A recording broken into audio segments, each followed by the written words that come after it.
Good evening बच्चे लोग, कैसे हो सब बढ़िया। आशा है कि सब बढ़िया होंगे, अच्छे होंगे। और पिछले टॉपिक में मैं कवर की थी न्यूट्रिशन इन ह्यूमन बीइंग, और जो भी न्यूट्रिशन वगैरह जितना भी रहता है सब कवर किया कर ली थी। फिर आज हम पढ़ेंगे रेस्पिरेशन। और अगर आपको कोई भी डाउट हुआ तो आप कमेंट सेक्शन में जाके वहाँ पे अपना डाउट लिखिए, नहीं तो मैं नेक्स्ट वहाँ पे या तो मैं आपके डाउट का आंसर लिख दूँगी, या नहीं तो नेक्स्ट वीडियो में मैं आपको मतलब पढ़ाना शुरू करने से पहले मैं आपके वो डाउट पहले क्लैरिफाई कर दूँगी। तो चलिए बिना टाइम वेस्ट किए शुरू करते हैं रेस्पिरेशन। अच्छा, इससे पहले हमने पढ़ा था न्यूट्रिशन, तो वहाँ पे आपने देखा था कि फूड हम कैसे कंज्यूम करते हैं, फिर उसे ब्रेक डाउन करते हैं। फिर जो हमारे ब्लड सेल्स होते हैं और ब्लड वेसल, ये सारे क्या करते हैं ना, वो जो फूड को लेके मतलब जो फाइनल प्रोडक्ट है फूड को, उसे लेके सेल तक पहुंच जाते हैं। फिर वहाँ से कैसे एनर्जी मिलता है, मतलब वो ख़त्म होने के बाद वहाँ से कैसे एनर्जी निकलता है, वो ही पढ़ाना होगा हमें, रेस्पिरेशन में हमें पढ़ना है। फिर अच्छा, तो कैसे ये एनर्जी हम गेन करते हैं, चलिए शुरू करते हैं। वैसे देखिए यहाँ पे मैंने ग्लूकोज से स्टार्ट किया है, लेकिन ये मत सोचिए कि अगर हम ग्लूकोज यानी कि सिर्फ ग्लूकोज से हमें एनर्जी मिलता है, नहीं। डिफरेंट टाइप का कार्बोहाइड्रेट, फिर जो प्रोटीन फैट, सब में से हमें एनर्जी मिलता है। लेकिन ग्लूकोज एक बेसिक मतलब एक बेसिक प्रोसेस है ग्लूकोज में, जो कि अभी आपके लेवल में सिर्फ ग्लूकोज दिया है, तो अभी आप सिर्फ इस पर फोकस कीजिए। अच्छा, ग्लूकोज़ तो हमारे सेल तक जो भी हमारे कार अगर हम सिर्फ कार्बोहाइड्रेट को देखें तो उसमें सिंपलर प्रोडक्ट है ग्लूकोज़। तो ग्लूकोज़ क्या होगा ना, सेल में चला गया होगा ब्लड के थ्रू। तो अब क्या होगा ना, उस ग्लूकोज़ का ब्रेकडाउन होके वहाँ से एनर्जी निकलेगा। तो कैसे, इस तो 2 प्रोसेस होता है। एक तो with the help of oxygen, अगर ऑक्सीजन प्रेजेंस में हुआ तो वो एरोबिक रेस्पिरेशन कहलाएगा, और अगर ऑक्सीजन के एब्सेंस में हो तो वो एनारोबिक रेस्पिरेशन का कहलाएगा। तो लेकिन दोनों केस में एक चीज़ कॉमन है कि फर्स्ट स्टेप मतलब जो भी ब्रेकडाउन होगा, फर्स्ट स्टेप क्या होगा ना, ग्लूकोज का ब्रेकडाउन होकर 2 मॉलिक्यूल का पायरुविक एसिड, और पायरुवेट आप जो भी बोले उसके साथ कुछ अमाउंट का एनर्जी निकलेगा। हाँ, ये जो फर्स्ट स्टेप है, ये इर्रेस्पेक्टिव ऑफ एनी ऑर्गेनिज्म, वो सेलुलर हो, मल्टी सेलुलर हो, टिश्यू लेवल का ऑर्गेनिज्म हो, कॉम्प्लेक्स लेवल का कुछ बॉडी ऑर्गेनाइजेशन होने वाला कोई ऑर्गेनिज्म हो, या फिर कोई भी हो, लेकिन ये फर्स्ट स्टेप ज़रूर होता है। और ये फर्स्ट स्टेप में कुछ ज़्यादा अमाउंट का एनर्जी भी नहीं निकलता है जितना कि एरोबिक रेस्पिरेशन में निकलता है। प्रॉपर एरोबिक रेस्पिरेशन, जो जितने भी स्टेप, सारे स्टेप कवर करने के बाद जितने एनर्जी निकलता है उसके कंपैरेटिवली ये बहुत कम है, ये फर्स्ट स्टेप में जितना एनर्जी निकलता है।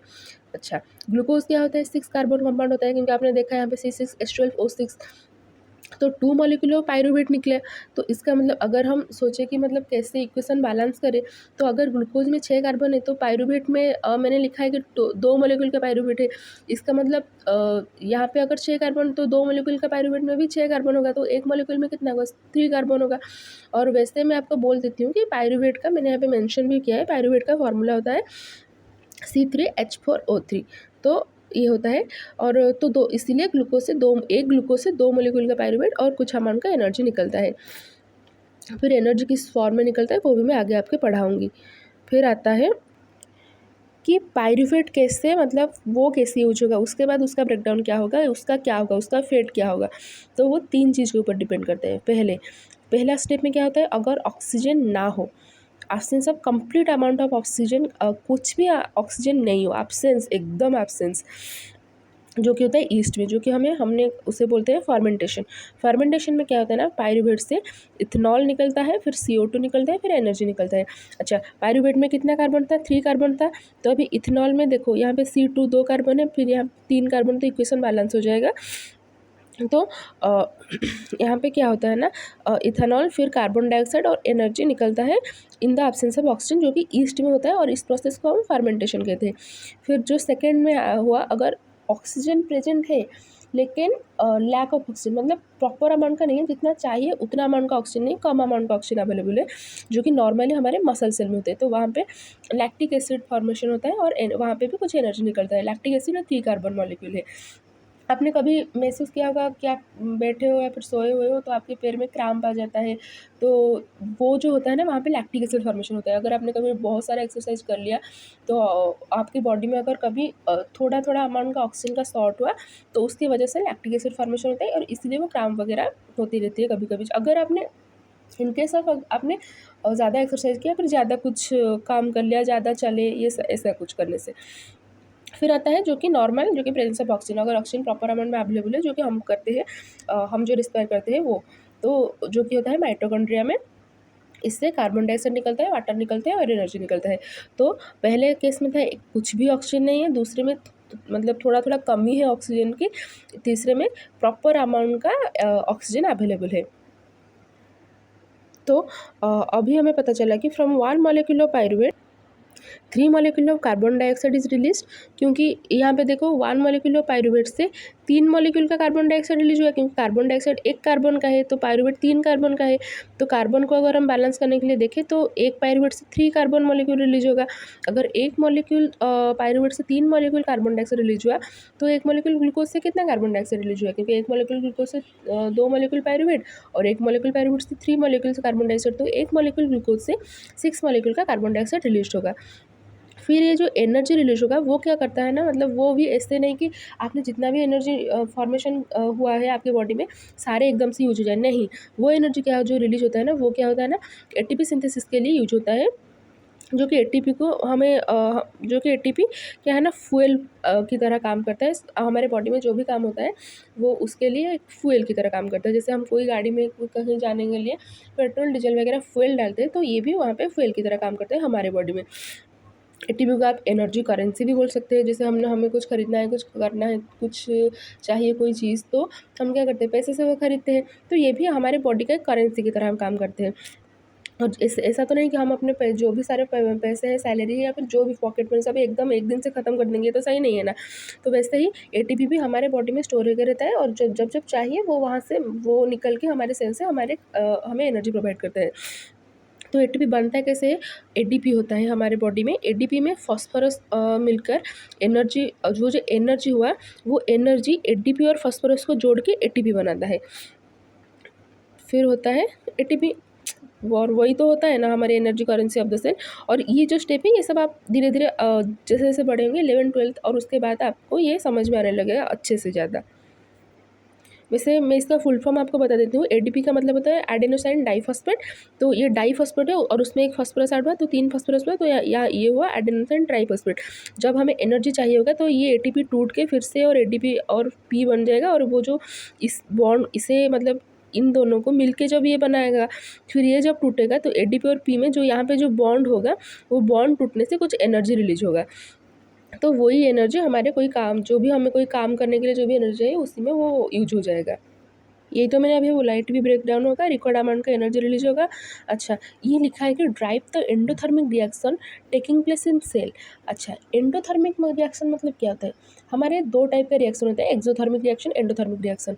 अगर आपने लैब में कभी कोई ऐसा मतलब एक्सपेरिमेंट किया होगा कि जिसमें आपने कुछ केमिकल मिलाया है और फिर आपको दिखा कि बीकर में कुछ आपने केमिकल मिलाया है, फिर आपको देखा कि वो बीकर हीट हो रहा है, मतलब गर्म हो गया है, तो उसका मतलब है वो वहाँ पे कुछ हीट एनर्जी रिलीज हुआ, तो वो गर्म हो गया। तो हीट जब रिलीज होता है तो उसे हम बोलते हैं एक्सोथर्मिक रिएक्शन। लेकिन जब हम कुछ मतलब अब कोई भी करने केमिकल रिएक्शन करने के लिए जब हम उसे हीट प्रोवाइड करते हैं, या फिर आप ये भी समझ सकते हैं, आप हमने जो रसोई करने के लिए जो हम एनर्जी मतलब हीट एनर्जी प्रोवाइड करते हैं ना, जैसे चावल, अगर चावल बनाने के लिए क्या होता है, हम उसे हीट देना पड़ता है, फिर उसके बाद उसमें से मतलब वो चावल बनता है। तो वैसे ही तो हम जिसमें हम एनर्जी हीट गिवन मतलब हीट दिए, तो उसे कहते हैं एंडोथर्मिक रिएक्शन। तो इसमें लिखा है कि ड्राई और एंडोथर्मिक हीट क्या होता है, एक फॉर्म ऑफ एनर्जी, अगर हमें एनर्जी हीट एनर्जी देना पड़ा तो उसे हम बोलते हैं एंडोथर्मिक रिएक्शन। तो ये जो एटीपी जो भी सेल में एंडोथर्मिक रिएक्शन होता है उसके लिए ये हेल्प करता है एटीपी, तो वही लिखा हुआ है। तो फिर होता है एटीपी, ये भी मैंने आपको बोला था एटीपी, तो वो एडीपी और पी ये जो मैंने यहाँ पे लिखा है, मतलब ये जो इन दोनों के बीच में एक बॉन्ड है ये टूट सकता है। एडीपी और पी ब्रेक डाउन होके कैसे ब्रेक डाउन होगा, ये जो टर्मिनल फॉस्फेट, पहले एटीपी था उसमें आके एक फॉस्फेट लग गया, तो ये जो फॉस्फेट यहाँ से निकल जाएगा, ब्रेक डाउन होगा जैसे टर्मिनल फॉस्फेट, वो कैसे ब्रेक डाउन होगा, वाटर के थ्रू। तो एटीपी में जब वाटर रिएक्ट करेगा, जब भी एनर्जी निकलेगा तो मतलब एनर्जी चाहिए होगा तो वाटर के थ्रू वो टर्मिनल फॉस्फेट ब्रेक डाउन होगा, तो 30.5 किलोजूल पर मोल एनर्जी रिलीज होगा। अच्छा, पर मोल आपको पता होगा, 9th में आपने पढ़े होंगे कि 1 मोल का मतलब क्या होता है, Na मॉलिक्यूल या फिर 6.02 × 10⁻23 मॉलिक्यूल। कोई भी चीज़ में 1 मोल, मैंने अगर तुम्हें बोला कि तुम 1 मोल पेन खरीद के लाओ, इसका मतलब तुम 6.023 इंटू 10⁻23 पेन खरीद के लाओ। कोई भी चीज़ अगर 1 मोल, जैसे कि अगर हमको 1 मोल एटीपी, तो इसका मतलब क्या होगा 6 मोल, सॉरी 6 इंटू 10⁻23 मोल, या फिर 6.02 इंटू 10⁻23 मोल, ये भी आप बोल सकते हैं।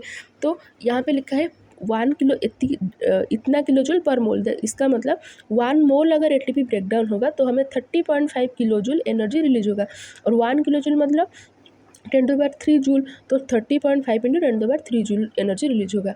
तो फाइनली अगर हम बोले, अगर हम 6.02 इंटू 10⁻23 मॉलिक्यूल एटीपी को ब्रेक डाउन करेंगे तो हमें 30.5 इंटू 10⁻3 जूल का एनर्जी रिलीज होगा।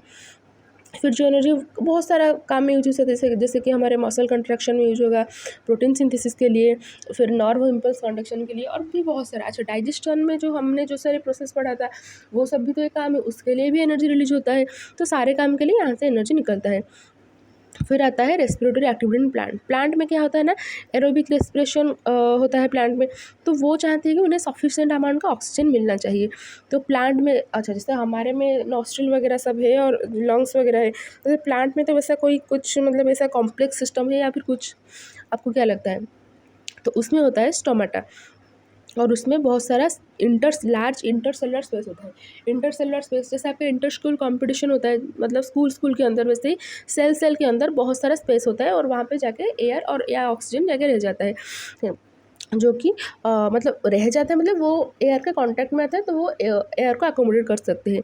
फिर क्या होता है ना, उनमें जो कार्बन डाइऑक्साइड ऑक्सीजन एक्सचेंज होता है डिफ्यूजन के प्रोसेस में होता है।